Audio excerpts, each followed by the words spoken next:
1.6 하이브리드를 선택하신 변속기 때문에 전륜구동 선택하신 친환경 세제 혜택을 장점은 뭐가 있을까요? 깡통이 아닌 게 기본 깡통부터 RMDP에서 넣어주는 거는 요거 아주 칭찬해요. 연비 아닌가요? 1200kW 그레이 컬러로 들어가 있고 노블레스부터는 단점은 뭐가 있을까요? 엔진 오일 증가 이슈 휘발유가 섞이는 차 뒤쪽에서 쥐소리가 나요. 특히 언덕이거든요. 차가 너무 많이 밀려요. 가솔린 슈바랑 톤이 다르더라고요.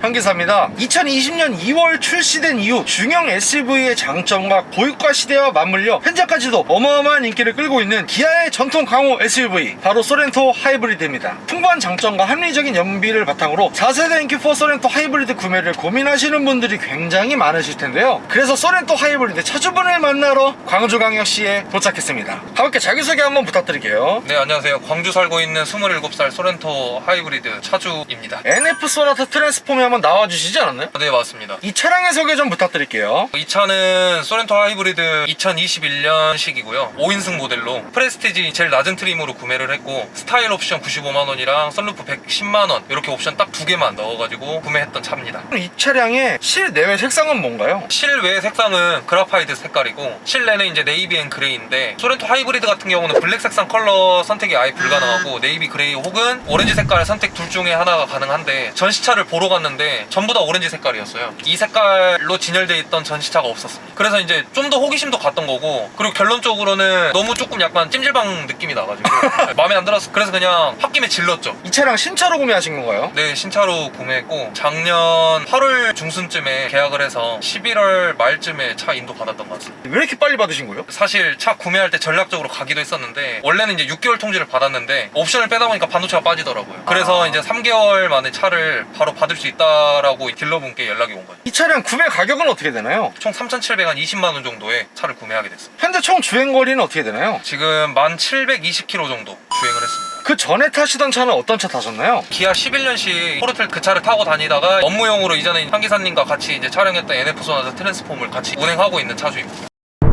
소렌토 하이브리드를 구매하시게 된 이유가 어떻게 되시나요? 스포티지를 구매하려고 계획을 했었는데 견적 비교를 해보니까 너무 비싼 거예요. 그 돈 주고 한급 아래 차를 사기보다는 차라리 조금 옵션 포기하고 윗금이 소렌토를 사는 게 낫겠다 이런 생각도 했고 일단 디자인이 너무 크게 한몫을 했습니다. 이 친구가 2.2 디젤도 있고 2.5 가솔린 터보도 있잖아요. 근데 1.6 하이브리드를 선택하신 이유는 뭐가 있나요? 그 두 차종은 잠깐 눈독만 들였다가 바로 배제를 했던 게 8단 습식 DCT. 물론 하이브리드보다는 둘 다 저렴해요. 가솔린 차량 2.5 터보 같은 경우는 제일 저렴하거든요. 고민은 했었는데 결론적으로는 변속기 때문에 하이브리드 연료로 선택하게 된 것 같습니다. 그럼 차주님, 이 친구가 전륜구동도 있고 4륜구동도 있는데 전륜구동 선택하신 이유가 뭔가요? 일단 4륜을 넣으면 친환경 세제 혜택을 못 받아요. 배제를 했고 4륜이 제가 지금 타는 환경에서 전혀 필요가 없다라고 생각을 했고 마지막으로 이것도 조금 경제적인 측면이긴 한데 4륜이면 고장도 날 확률도 있을 거다라고 생각도 했고 그냥 2륜을 선택을 했던 것 같습니다. 프레스티지, 노블레스, 시그니처, 그래비티 이렇게 있는데 프레스티지 트림에 거의 깡통을 구매하신 이유가 있나요? 스포티지까지는 준중형 SUV로 들어가니까 깡통을 사더라도 빈 버튼이 많다거나 기본적으로 누려야 될 옵션들이 거의 없어요. 근데 이제 소렌토 같은 경우는 프레스티지까지만 올라와도 정말 진짜 빈 버튼이 하나도 찾아볼 수가 아예 없거든요. 실질적으로 운행하면서 간단하게 이제 누릴 수 있는 옵션들이 다 들어가 있기 때문에 프레스티지 옵션을 넣게 됐습니다. 소렌토 하이브리드와 동시에 구매를 고민했던 차가 어떤 게 있을까요? 신형 스포티지 5세대를 고민을 했었고요. 그리고 이제 중고차로밖에 선택지가 없었던 K7 프리미엄 이렇게 두 차종을 고민을 했습니다.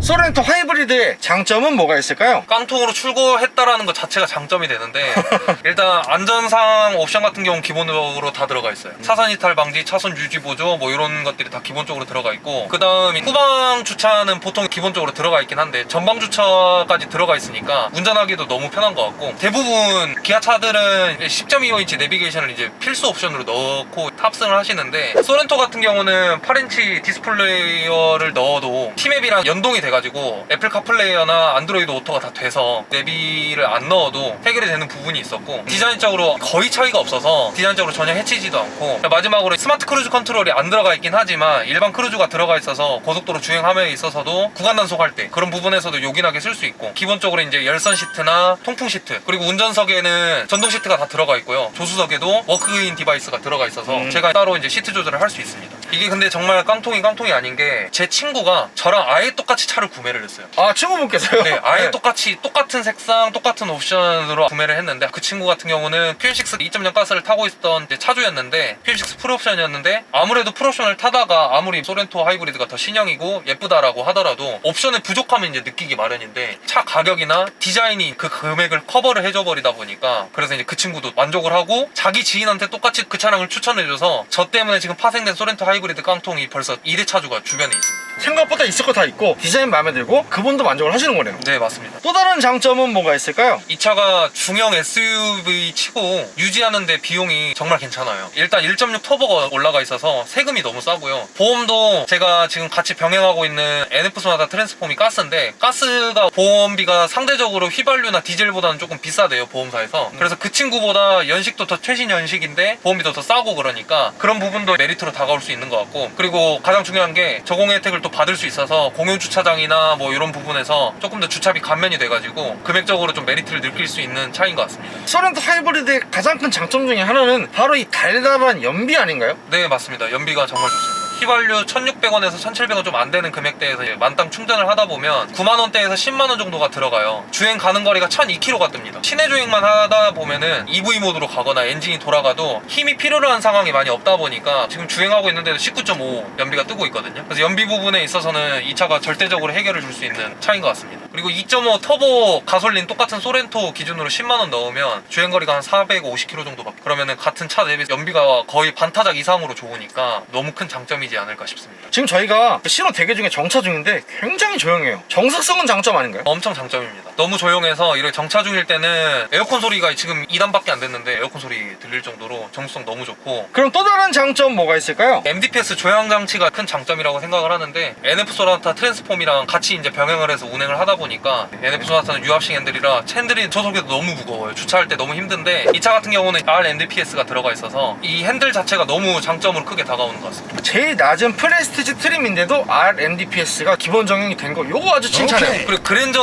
같은 경우도 제가 알기로는 일반 2.5 가솔린을 선택을 하면은 RMDPS가 안 들어가 있고, 3.3 휘발유 6기통을 넣어야지만 RMDPS가 들어가는 걸로 제가 알고 있어서, 기본 깡통부터 RMDPS 넣어주는 거는 정말 기아가 잘한 일이라고 저는 생각합니다. 그 전에 포르테 타다가 오셨다 보니까 이런 시야감은 어떻게 좀 장점인가요? 시야는 정말 너무 큰 장점이라고 생각합니다. 확실히 세단하고는 보는 감각 자체가 거리감이 아예 다르다라고 생각을 하고, 이 차를 구매하면서 같이 고려했던 게 스포티지 이제 신형인데, 전시장 가가지고 차를 한번 타봤어요. 타고 나서도 스포티지가 차 꽤 크구나 이런 생각을 했었는데, 소렌토를 바로 이제 그 다음에 타보니까 소렌토는 소렌토다. 그럼 트렁크 공간은 어떻게 생각하시나요? 실내 공간이 넓은 만큼 확실히 장점인 것 같아요. 그리고 또 제가 NF 소나타 트랜스폼 가스 차를 타고 있기 때문에 그 차 타다가 이 차 트렁크 열면은 집 없으면 나중에 여기서 자도 되겠다. 그리고 이제 이 차의 장점은 차를 타다가 나중에 팔 일이 생길 거다라고 생각을 하는데, 지금 현 시점에서 가장 중고차 감가 방어율이 좋은 차다라고 생각을 해요. 궁금해서 제 차의 잔존 가치가 얼마나 되는지 엔카 들어가가지고 똑같은 옵션이 매물이 있어서 봐봤는데, 제가 아까 3,700만 원 정도의 옵션을 넣어가지고 차를 뽑았다고 그렇게 이제 말씀을 드렸었잖아요. 이 차 엔카 지금 저랑 비슷한 키로수 기준으로 3,800 차값이 나옵니다. 차테크 진짜 지금 현 시점에서는 가능한 차다라고 생각을 합니다. 그리고 이 차의 장점들을 말씀드렸던 거를 전부 다 이제 이렇게 소화할 수 있는 부분이 결국은 디자인인 것 같아요. 저는 이 차 구매할 때 결론적으로는 디자인 때문에 구매를 했거든요. 앞에 기역자 LED 헤드램프가 너무 예뻤고, 후면부는 처음에는 단점이라고 생각을 했어요. 뒤에 이제 후미등이 좀 단조롭게 생겨서 단점이다라고 생각을 했는데, 뒷면은 오히려 보면 볼수록 조금 무난해지는, 질리지가 않는 그런 디자인인 것 같아서 결론적으로는 이 차는 디자인이 가장 큰 장점이다라고 저는 생각을 합니다. 그럼 이 이 차량 휠은 몇 인치 휠인가요? 스타일 옵션 넣어서 19인치 휠 들어가 있습니다. 그럼 차주님 실외와 더불어서 실내에 왔을 때 12.3인치 LCD 계기판 옵션이 들어가지 않아서 저 친구가 지금 4.3인치 계기판인데 생각보다 괜찮은 것 같은데 어떠세요? 저는 이 계기판 너무 만족합니다. 디지털로 표현할 부분은 디지털로 표현을 하고 속도나 EV 모드나 RPM 게이지 같은 경우는 바늘로 아날로그식으로 표현을 하기 때문에, 그리고 오히려 12.3인치 클러스터 계기판은 오래 타다 보면은 이게 조금 버벅임이 있더라고요. 아무래도 전자기기다 보니까. 그리고 사실 제가 전자를 너무 그렇게 믿지는 않아요. 그럼 전자를 믿지 않으시면 후자를 믿으시나요?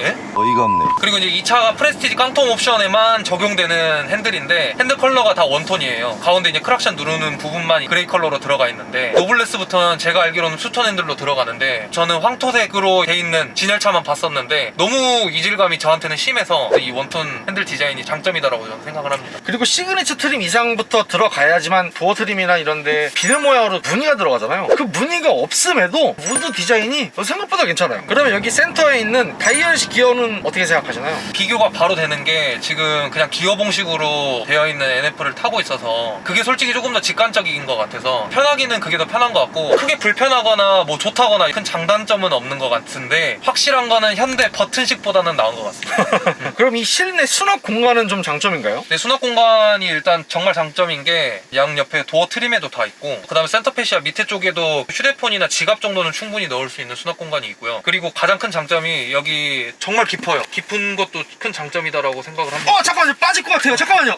네?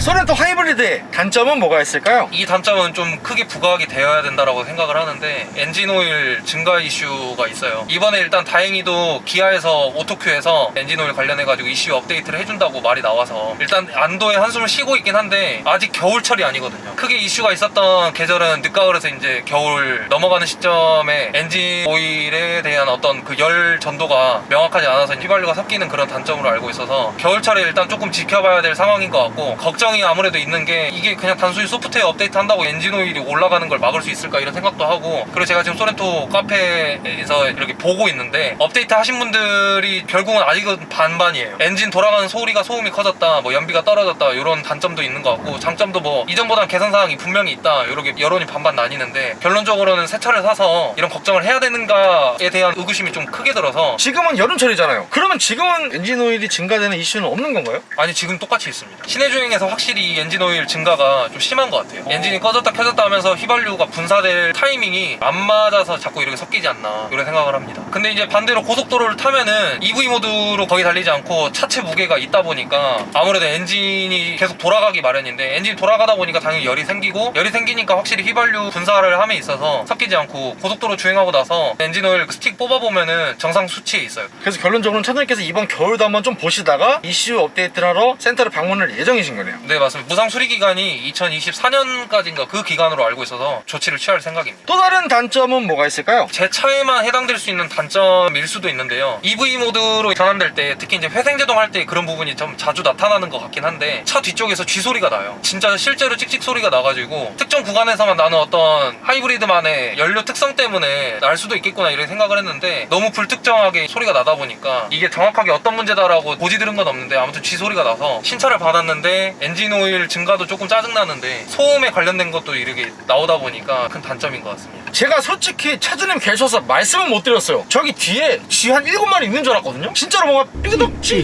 이런 소리가 나요. 최근에 소렌토 하이브리드 시그니처 차주님 만나 뵀을 때는 그런 소리가 한 번도 없었거든요. 이거는 제가 봤을 때는 결함일 것 같기도 하고, 카페에도 이런 얘기가 좀 나오나요? 카페에는 거의 얘기가 없었고, 유튜브나 네이버 검색을 해보니까 K5 하이브리드나 소나타 하이브리드 이렇게 두 차종에서도 간헐적으로 소리가 들었다 이제 말씀하시는 차주가 있긴 했었어요. 근데 문제점이 뭔지는 아직까지는 정확하게 저도 잘 모르겠어요. 그리고 이제 또 다른 단점은 이게 변속기의 문제인지는 모르겠는데, 제가 봤을 때는 EV 모드랑 엔진 사이에서 어떤 걸로 이렇게 주행을 해야 될까 차가 아직 결정을 못하는 경우가 많아요. 그 구간이 특히 언덕이거든요. 차가 내려가서 정지할 때는 잘 멈추는데 후진으로 바꾸고 나서 브레이크를 떼면은 차가 앞으로 계속 쭉 밀립니다. 이거는 변속기가 조금 멍청하다라고 생각을 하고, 특히 이제 오르막길이 심한 롯데마트나 이마트 같은 데는 지상으로 올라가는 주차장이 많잖아요. 그럴 때는 수동 차량으로 올라가는 것보다 더 불안합니다. 차가 너무 많이 밀려요. 그리고 이제 또 다른 단점은 아까 장점을 연비로 말씀을 드렸잖아요. 고속도로로 나가면은 얘기가 완전히 달라지는 것 같아요. 예를 들어서 광주에서 여수까지 갔다라고 하면은 주행 가는 거리가 600km 정도 남았는데 실제 주행 거리는 한 120km밖에 안 돼요. 그러면은 그냥 단순 수치로 계산했을 때 한 480km 정도가 주행 가는 거리가 남아 있어야 되잖아요. 근데 훨씬 그것보다 덜 남아 있습니다. 300 한 중후반 정도까지밖에 안 남아 있고, 생각을 해봤더니 고속도로에서는 얘가 EV로 갈 수 있는 구간이 매우 한정적이에요. 결국은 얘는 이제 휘발유로만 움직이는 상태가 되니까 연비가 확실히 고속도로에서는 크게 떨어지는 것 같습니다. 그리고 제가 심지어 승차감이 생각보다 너무 안 좋아가지고 깜짝 놀랐고요. 그전에는 포르테도 탔었고 지금 같이 타고 있는 중형차 이제 NF 소나타 15년이 된 차를 같이 타고 있음에도 불구하고 승차감이 너무 안 좋습니다. 노면이 안 좋은 도로 가면은 이 노면이 어떻게 생겼는지를 저는 알 수가 있어요. 승차감이 너무 안 좋다라고 표현을 할 수 있고, 그리고 2열에 할머님이랑 엄마를 이제 가끔씩 한 번씩 태워가지고 장성이나 근교를 간 적이 있어요. 아무래도 2열 승차감이 저는 더 좋아야 된다라고 생각을 하거든요. 패밀리 SUV의 목적이 2열에도 초점이 맞춰져 있으니까. 근데 2열 타신 분들이 하나같이 다 멀미할 것 같다라고 말씀을 하세요. 제가 알아보니까 소렌토 NQ4가 지금 유종이 휘발유, 디젤, 하이브리드 이렇게 세 차종이 나오잖아요. 하이브리드에 들어간 쇼바랑 디젤이랑 가솔린 들어간 쇼바랑 품번이 다르다라고요. 다르다고요? 쇼바 품번이요? 네, 쇼바 품번이 다르다라고 하고 결국 다른 쇼바를 쓴다라는 거니까 승차감이 디젤이나 가솔린에 비해서 안 좋을 수밖에 없거든요. 이거는 기아 녀석들이 좀 선 넘은 거 아닌가요? 그렇게 생각을 하는데 어떤 의견을 들어보면은 결국은 뒤에 배터리가 있으니까 무게 때문에 쇼바를 다른 걸 쓸 수밖에 없다, 이런 말도 하긴 하는데 저는 솔직히 핑계 같기도 하고, 왜냐면 세팅값을 분명히 다르게 할 수 있을 거다라고 저는 생각을 하거든요. 그래서 이 승차감은 정말 큰 단점입니다. 기아 자동차에 전통이 있어요. 블랙 하이그로시를 굉장히 많이 쓰는 전통이 있는데 이 블랙 하이그로시 어떤가요? 블랙 하이그로시가 그냥 떡칠이에요. 안 들어간 곳이 없습니다. 심지어 어제 세차를 해서 지문 안 남기려고 한 번도 안 만지고 오늘 에어컨 킬 때만 만졌거든요. 지문이 너무 많이 남아서 이것도 단점이고, 실내에만 하이그로시가 있는 게 아니고 밖에도 하이그로시가 정말 많거든요. A필러, B필러, C필러 다 정말 하이그로시인데 세차 몇 번 하지도 않았어요. 다 기스났고. 실내 공간은 어떻게 생각하시나요? 크긴 해요. 확실히 크긴 한데 단점으로 올 수 있는 부분이 조금 있는 것 같아요. 제가 지금 이 차를 작년 11월 달에 받아서 한겨울을 다 보냈고 지금 한여름도 다 보냈어요. 실내가 넓다 보니까 금방 안 시원해지고 금방 안 따뜻해져요. 통풍 시트 같은 경우도 내기 온도가 조금 시원해져야 통풍 시트 효과가 조금 있거든요. 근데 차가 넓다 보니까 에어컨을 엄청 세게 계속 틀고 있지 않는 이상은 차가 금방 안 시원해져요. 그런 부분이 조금 단점인 것 같습니다.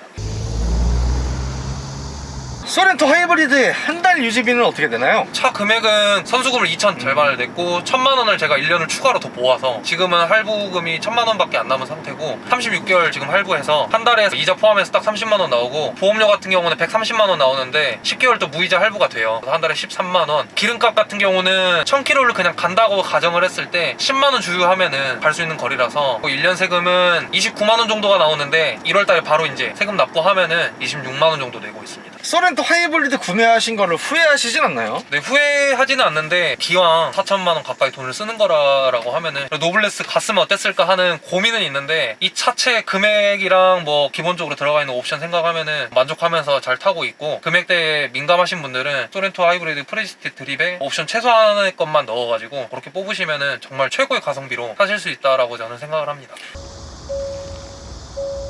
형님들, 소렌토 하이브리드에 대한 많은 궁금증들이 해결되셨으면 좋겠습니다. 구독과 좋아요 살포시 부탁드리고요. 그리고 제가 차주 인터뷰 촬영을 위해 전국 방방곡곡 꼭 가고 있으니 아래 있는 메일 주소로 출연 신청 부탁드리고요. 형님들 오늘도 좋은 하루 되세요.